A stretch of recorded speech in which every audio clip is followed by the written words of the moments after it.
اعوذ باللہ من الشیطان الرجیم بسم اللہ الرحمن الرحیم السلام علیکم ورحمۃ اللہ وبرکاتہ۔ اصول مخاصمہ میں بحث جاری ہے۔ شرک فی العلم، شرک فی التصرف پر بحث ہو چکا ہے۔ آج شرک فی الدعا پر انشاءاللہ بحث کریں گے۔ شرک فی الدعا، دعا لغت میں مطلق آواز کو کہتے ہیں۔ قرآن کریم میں اس کے مختلف معنی آئیں گے۔ کبھی ویسے آواز جو اسباب کے تحت سنی جاتی ہے، کبھی دعا سے مراد ہوگا تیزی دینا، دعوت دینا نیکی کی طرف ہو یا بدی کی طرف، مما یدعون الیہ او یدعو الی دار السلام۔ کبھی حاجت مانگنے کو دعا مراد ہوتا ہے، جسے سوال کہتے ہیں۔ حاجت مانگنا، بحث اصل میں اس آخر میں ہے۔ حاجت مانگنا، مدد مانگنا، فریاد مانگنا، مصائب جس کو پکارتے ہو وہ حاجت پورا کر سکتا ہے، بے سبب پورا کر سکتا، میرے حال پر باخبر ہے۔ اگر یہ اللہ تعالیٰ کے لیے خاص ہو تو یہ توحید ہوگا، توحید فی الدعا ہوگی، اور غیر اللہ کے لیے یہ عقیدہ رکھنا شرک فی الدعا کہتے ہیں، اور شرک حقیقی ہوگا، کیونکہ عقیدے کے نیچے یہ داخل ہے۔ کوئی کسی ولی، پیغامبر وغیرہ کو آواز کرتا ہے، اس عقیدے سے کرتا ہے کہ میں جو حاجت چاہتا ہوں یہ پورا کر سکتا ہے، میرے پکار کو وہ سن سکتے ہیں اور پہنچ سکتا ہے، تو یہ شرک ہوا۔ یا رسول اللہ کہے، یا علی کہے، یا حسین، یا فلاں بابا پکارے یا کہے، اور ساتھ میں یہ عقیدہ ہو کہ یہ میرے اس پکار پر مدد کے لیے پہنچ سکتا ہے، میرے حال پہ خبر ہے، حاجت پورا کر سکتا ہے، یہ سارا شرک ہے، شرک کا عقیدہ ہے۔ اگر عقیدے کے ساتھ کہتے ہو تو مشرک ہوگا، اگر بغیر عقیدے کے ایسے الفاظ کہتے ہو تو کلمات قبیحہ ہے، یہ شرکیہ الفاظ ہے۔ اس میں یہ اجازت بالکل نہیں کہ بھئی محبت ہے تو بس محبت میں کہتے رہو۔ اس بارے میں دلیل شرعی آج تک پیش کرنے سے سب قاصر ہے۔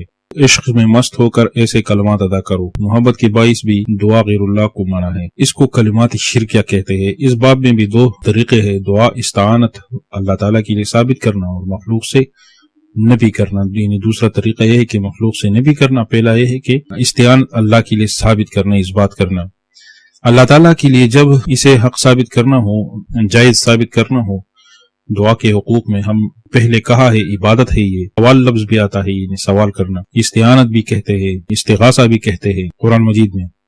قرآن کریم نے اس بات دو طریقوں سے کیا ہے، ایک تو ترغیب کہتے ہیں، ترغیب فی الدعا، ترغیب دیے ہے، دوسرا ہے امر بالدعا، یعنی امر کیا ہے، امر کے صیغے کے ساتھ۔ ترغیب مختلف طریقوں سے ہے، ایک طریقہ ہے شان انبیاء کا ذکر کرنا صفت فی الدعا سے، کہ یہ اتنا زبردست عمل ہے کہ یہ انبیاء کا کام ہے، انبیاء کے افعال بہت زبردست ہوتے ہیں عموماً اور خصوصاً۔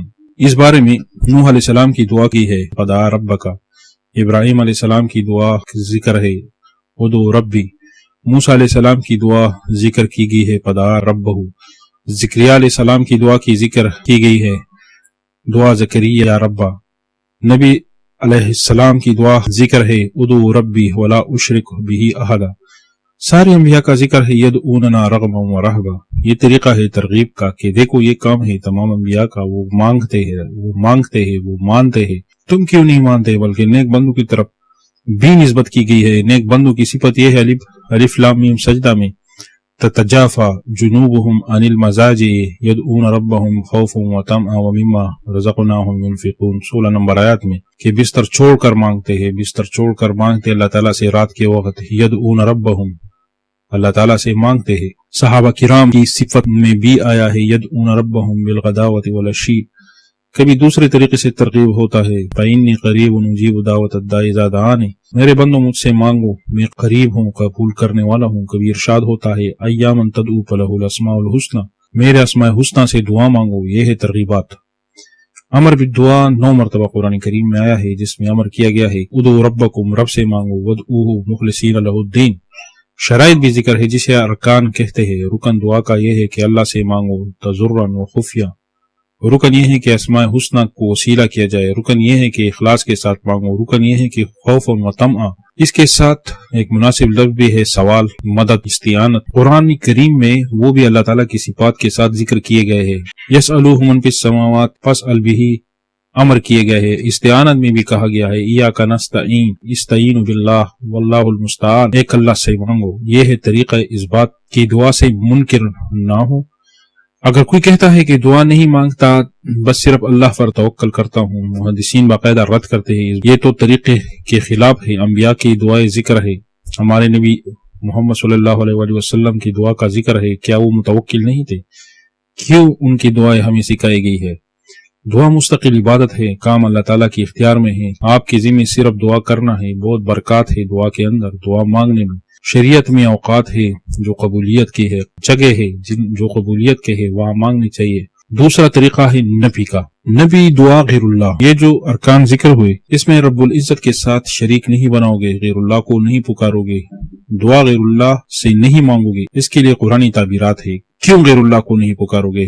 نمبر 1 ارتداد کا خطرہ ہے، سورہ انعام 71 نمبر آیات میں، قل اندعو من دون اللہ ما لا ينفعون ولا يضرون ونرد على اعقابنا بعد اذ هدانا اللہ، اس کی وجہ سے انسان مرتد ہو سکتا ہے۔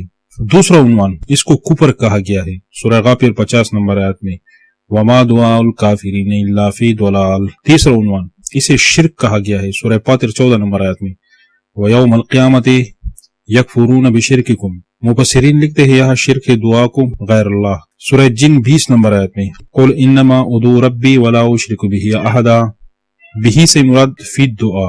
چوتھا عنوان، غیر اللہ کو پکارنا جرم ہے، سورہ یونس 6 نمبر آیت میں، فَإِن فَعَلْتَ فَإِنَّكَ إِذًا مِّنَ الظَّالِمِينَ، 106 نمبر آیت۔ غیر اللہ کو پکارو گے تو ظالم کہا گیا اسے۔ پانچواں عنوان ہے ضلال بعید، ضلال بعید کفر کو کہتے ہیں، حق سے کوئی تعلق نہیں ہوتا۔ يدعو من دون اللہ ما لا يضره ما لا ينفعه ذلك هو ضلال بعید۔ اسی طرح سورہ احقاف میں، ومن اضل ممن يدعو من دون اللہ من لا يستجیب له الى يوم القیامت وهم عن دعائهم غافلون، 5 نمبر آیت۔ چھٹا عنوان، اللہ نے منع کیا ہے، حرام ہے یہ حرام، سورہ جن 18 نمبر آیت میں، فلا تدعوا مع اللہ احدا، 18 نمبر، نہیں کرتا، مت مانگو مت مانگو مت مانگو، اللہ تعالیٰ فرماتا ہے مت مانگو، ایسا کرنے سے جہنم میں جاؤ گے، سورہ غافر 60 نمبر آیت میں، وقال ربکم ادعونی استجب لکم ان الذین یستکبرون عن عبادتی سیدخلون جہنم داخرین۔ اللہ تعالیٰ کے ساتھ شرک کرے دعا غیر اللہ کے ذریعے تو ایسے لوگوں کو یستکبرون کہا گیا ہے، جہنم میں داخل ہوں گے، ذلیل بھی ہوں گے۔ الشعراء 213 نمبر آیت میں، فلا تدعوا مع اللہ الہا آخر فتکون من المعذبین، 213 نمبر۔ تباہی آ جائے گی، عذاب ملیں گے غیر اللہ کی پکار کی وجہ سے، کتنی خطرناک بات ہے۔ 8واں عنوان ہے شتت، بے دلیل باتیں، گمراہی کی باتیں، سورہ کہف 14 نمبر آیت میں، لن ندعو من دونہ الہا لقد قلنا اذا شططا، اللہ کے علاوہ اور کو نہیں پکارتے، یہ تو بے دلیل ہے۔ اللہ تعالیٰ کے علاوہ کسی غیر اللہ کو مدد کے لیے پکار کی ممانعت کیوں ہے؟ دلیل کیا ہے اس پر؟ نفی موجبات کہیں گے۔ دعا کے لیے کچھ اسباب درکار ہوتے ہیں اور وہ اسباب غیر اللہ میں نہیں پائے جاتے، جب نہیں پائے جاتے تو پھر کیوں مانگا جائے؟ اب بچہ مانگتے ہو، حالانکہ اسے قدرت تو نہیں ہے مخلوق کو، وہ تو نہیں دے سکتے، تم مدد کیوں مانگتے ہو؟ وہ مدد نہیں کر سکتے۔ تم رزق مانگتے ہو، وہ رزق دینے سے قاصر ہے، جس سے مانگ رہے ہو، اس کو نفی موجبات کہتے، نہیں دے سکتے، یہ نہیں کر سکتے، کیوں اس میں وقت ضائع کر رہے ہو؟ اس کی جزیات کا ذکر ہے سورہ نمل 62 نمبر آیت میں، اما یجیب المضطر اذا دعاہ ویکشف السوء، وہ کون ہے؟ وہ تو بتلا دیجئے، وہ بتلائے جو اضطراب کی حالت میں آپ کی دعا قبول کرے۔ سورہ اعراف میں، والذین تدعون من دونہ لا یستطیعون نصرکم ولا انفسهم ینصرون، 197 نمبر آیت، جن سے تم مانگتے ہو تمہاری مدد کی طاقت نہیں رکھتے، ان سے مدد مانگتے ہو، ایسے لوگوں سے مدد مانگتے ہو۔